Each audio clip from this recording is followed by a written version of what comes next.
Also, the Dragons, episode 10, the season 1 finale is officially over. This is titled The Black Queen. I'm depressed, guys. What's going on? Thank you so much for clicking on this video. I'm so excited to talk about this episode in full spoiler details. If you just also got done watching this show, then this is the right channel for you guys. Make sure to hit that like and subscribe button for more geeky content, as well as leave your thoughts down below, because this episode had a lot of shit, and if you know the books, there's a lot of stuff they recreated, and as it was going on, I felt like Matthew McConaughey from Interstellar when he's banging on the wall to scream to not to go, because that's exactly what I felt in this episode. And what a powerful and awesome episode to end the first season, and God, season 2 cannot get here soon enough. It's rumored that we're not going to get it till 2024, which, crap, if I have to wait that long, I'm going to be very sad. But with that said, a lot happened this episode. We didn't get to see much of the Greens. All we saw was Aemon, as well as the father of Queen Alicent, which is Otto Hightower. I thought this would be it. I thought Otto Hightower was out.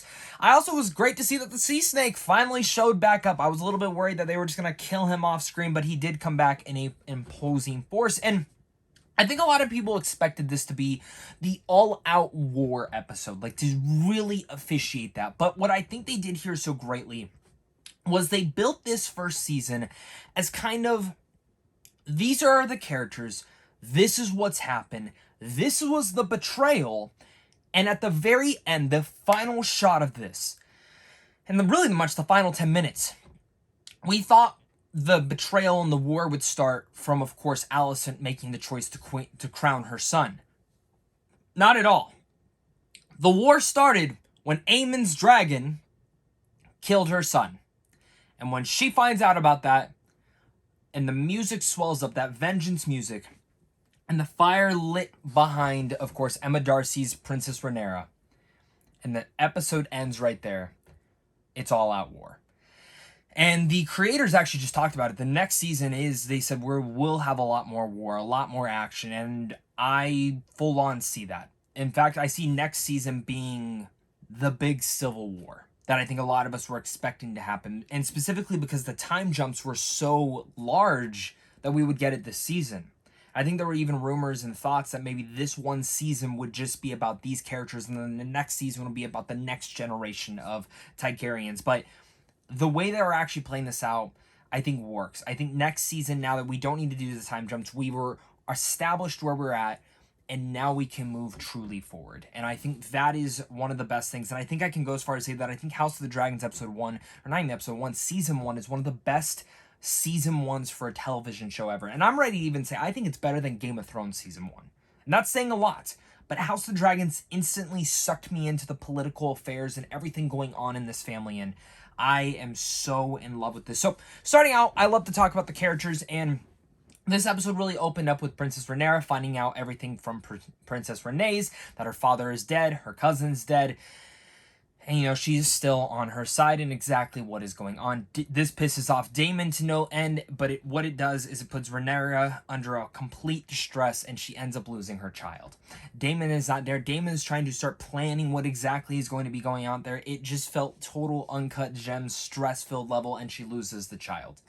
And Jesus Christ, that was not something I'd ever expect, but it is Game of Thrones, and it very much reminds you how brutal this show can be. And that particular moment was quite, it was quite something. And it sickened me to see that, but I do like that they do go that far. They do not pull the punches. And in that moment, her vengeance was there, but she still wanted to rule and understand that ruling is not just something. That there is something coming, the Song of Ice and Fire that her father told her about, which is important. And I think this frustrates Daemon to a certain extent, because specifically when Otto Hightower shows up to them, and he's trying to tell them this is exactly what's going to happen. This is the offer we are extending you. And I love how it was a great parallel from the last time that Daemon was on that same bridge with Otto Hightower and when Rhaenyra had showed up. I think that was one of the best and biggest moments of this entire episode, and how beautiful it was. I like how Daemon does look to her as a queen, and I do like all these different avenues kind of leading into this, even though he did choke her, and I didn't agree with that. That kind of absolutely made me go back a little couple notches on liking Daemon, but I do like all the elements leading into there. I like how he had the dragon hanging over them and says, are you going to be with my queen, or do you want a quick and honorable death right now? I like that element. I like when they are burning the child's body and the knight comes up from last week's episode and pretty much vows himself to the queen. And Daemon takes that in all of them. It was a very glorious and mighty moment to see Rhaenyra being crowned that crown. I thought that was very important for the character. But it's that bridge scene that's very important.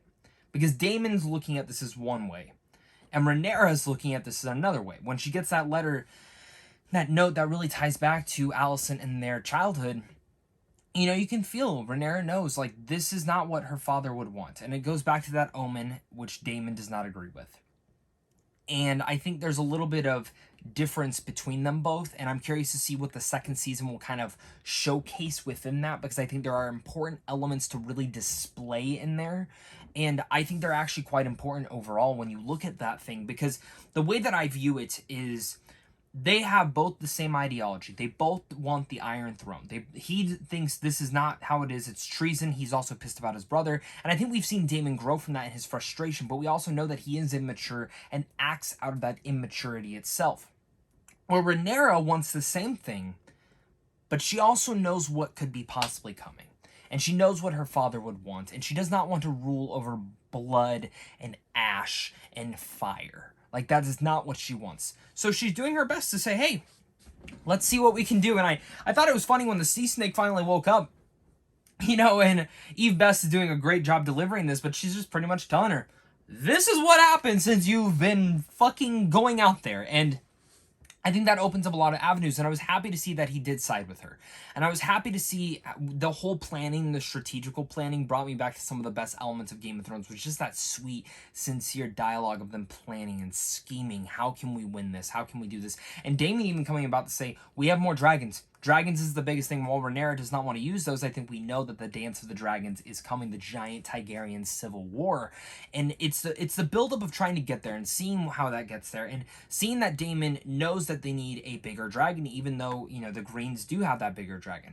And him going and getting that one, which I assume is what happened, and him counting down, this is what we have, this is what we can do. We don't have the men, but we also need the armies. And, you know, there's 3 houses in particular that did leave and, you know, stood their oath for Rhaenyra. One of those being the Baratheons, which, fuck the Baratheons, right? I was happy to see the Starks. I was hoping we would actually get a little bit of Winterfell on this episode, but we didn't. That was not the point of this. It's when her son, and I can't remember which one it is. I think it's Jacaerys. I could be wrong. I could be wrong on this. There's quite a few of them. Let me take a look at this kid's photo real fast while we are doing this. No. It's the one played by Elliot. So that is Lucerius, Luke, Valerian. The other one went off to the more nicer area. But the second they went up flying, I just had this sinking gut feeling in myself. And it came back to, like, I've never read the book that this is based off of. I've read most of the Game of Thrones books, and I've read a lot of lore. Now, the second this came in, all that transfixed came back of exactly what's about to happen to this kid. I know, they've changed some of the storylines in here and kept some people alive, changed certain things here, and all for the better in my personal opinion. The second that kid showed up and it's all ice and, you know, storming and all that stuff, and I see the giant dragon, I went, yep, this kid's dead. And when he goes in, Aemon is there, you know, already betrothed, and the Baratheon is just being an asshole, saying, what are you going to give me? Pretty much threatening his entire mother. And this gets bad. Wants an eye. Takes it off, sees the sapphire eye, which I thought was a cool little reference, of course, from the book to have that in there. It was a really cool view of it. But it gets worse. He tells him no. He gets on his dragon. Dragon's not there. They start flying and all these things, and the dragons act out of control, and he tries to burn him, and then, boom! Giant-ass dragon eats him. Eats the baby dragon, which sucks. That was very hard to watch.